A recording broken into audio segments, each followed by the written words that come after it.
I went to the housing center because my husband had Alzheimer's and he passed away, and my income was cut 50%.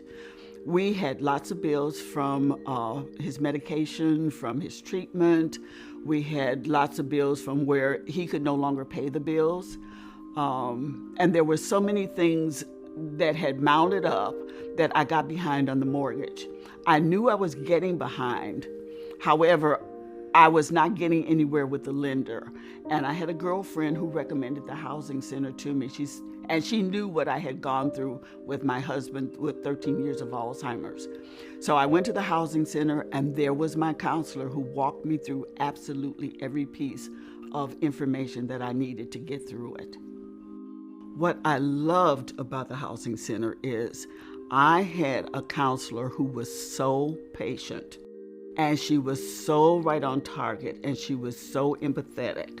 Where I was frustrated and wanted to take all of the paperwork and just throw it up in the air, she took it, she organized it, and she put everything in order, and she was able to talk with them with a calmness and a patience that I did not have.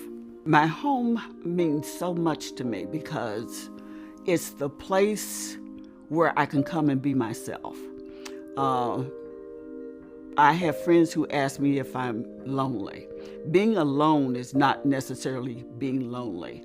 And this is my sanctuary. This is the place where I can pray. This is the place where I can talk with people when I need to talk with people. And it's the place where I can be who I need to be and find out who Beverly is now that she's no longer a caregiver, now that she's no longer a spouse, now that she is the mother of adult children. This is where I need to be.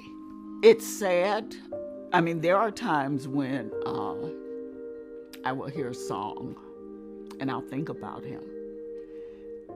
But in reality, he's free and so am I. So it's not a constant sadness. I did not realize how hard it was until I came out. And now that I'm out, I know that there are things for me to do. There are people for me to help. There is a place for me to serve, and it starts right here.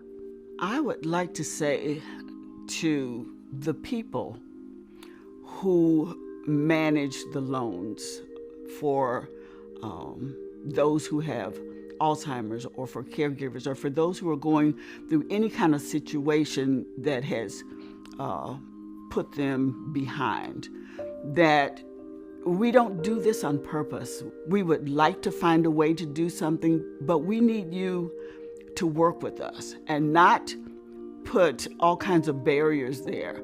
To say to someone who is a senior and to someone who is already going through so many things that you need original statements and you need 95 pieces of paper and that you need to go through all of these things to work with you is sort of saying, we don't care that you're going through anything, so just do what you need to do. And that's why the housing service was why the counselor was so good for me, because she could tell me what I needed and how to get it. I believe that my lenders have not experienced what I experienced, number one, or I would get more empathy. But helping us to recover, helping us to get through what we need to get through without penalty is very important.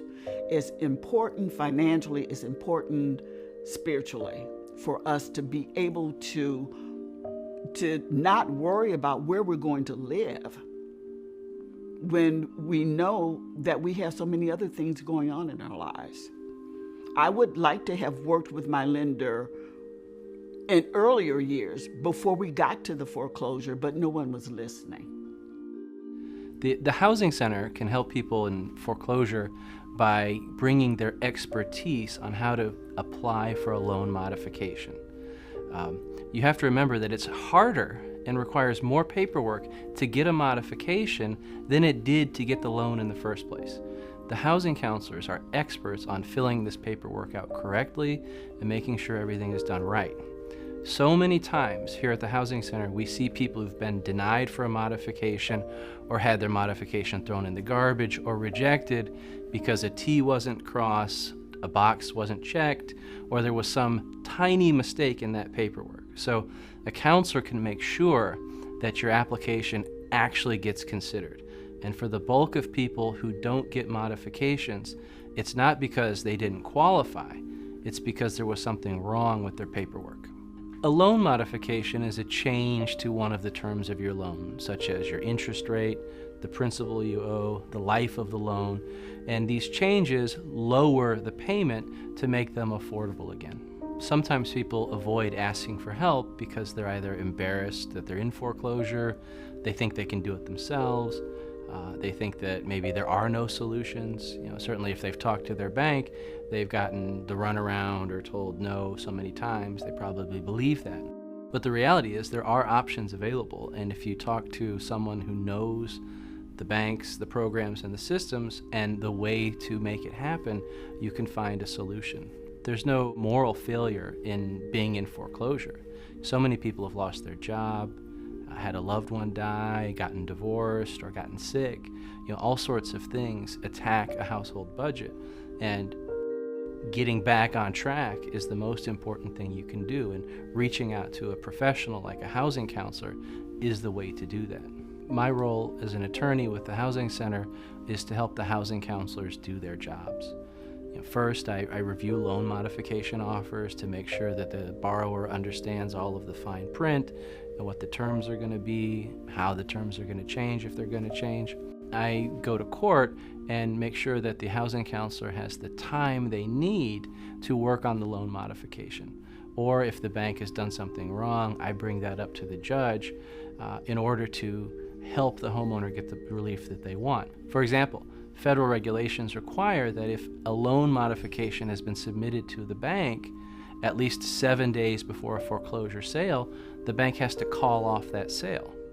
So many times you see people who have applied for a modification, the bank acknowledges that the modification application is complete, and they say, sorry, we're not calling off the sale, what are you going to do about it? The only way for the homeowner to get the bank to follow the regulation is to have an attorney go to court and get the judge to order the foreclosure sale stopped. So those are the kinds of things I do, is to get the banks to do the right thing. Additionally, I act as a volunteer attorney during mediation sessions that the homeowners have with their lender and their lender's attorney. And I'm there to make sure that the bank is following the guidelines of the various programs that the borrower is applying for. I'm there to answer possible legal questions about title, other liens on the property, things like that, and to make sure that the bank and the bank's lawyer aren't giving the borrower the wrong kind of legal advice or bullying or threatening the person into a solution that's not right for them. After 9 years of watching people go through foreclosure, I can say that it's never easy to get a modification.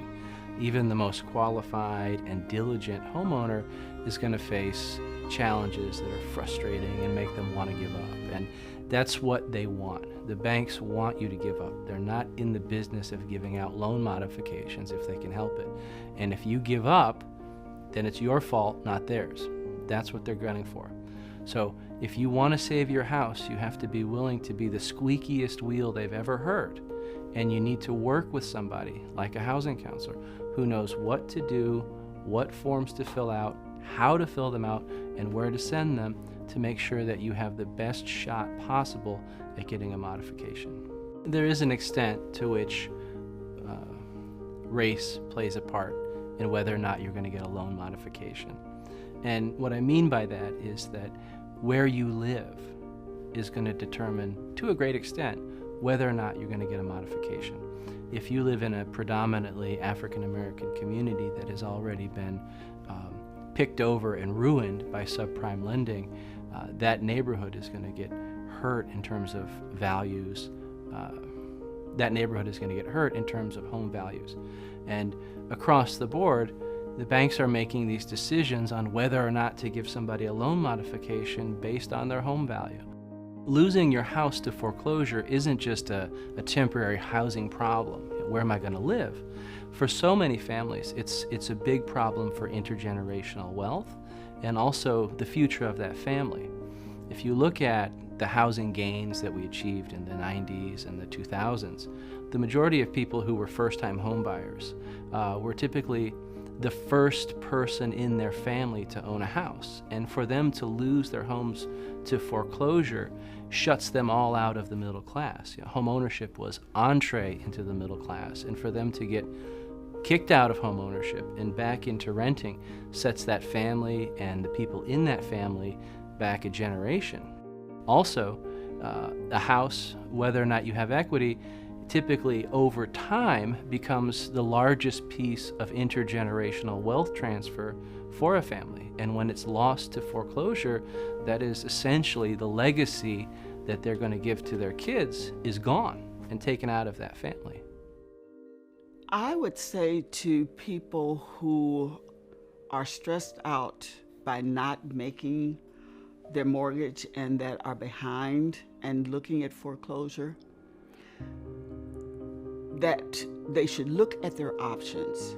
And the housing center is the first option. The second thing they might want to do when they go in is ask themselves, do they really want their house? Because you will fight for what you want. You will fight for what you believe in. You will fight for what you know is for you. People have to make a decision and focus on what it is they want and head for it. They have to do it. The way we head for other things, the way we set goals for other things, you have to make a decision that whatever that journey is, whatever that challenge is, that you have to fight to win. Know what it is you need, know what it is you want, and go to the housing center and get help. You need that support.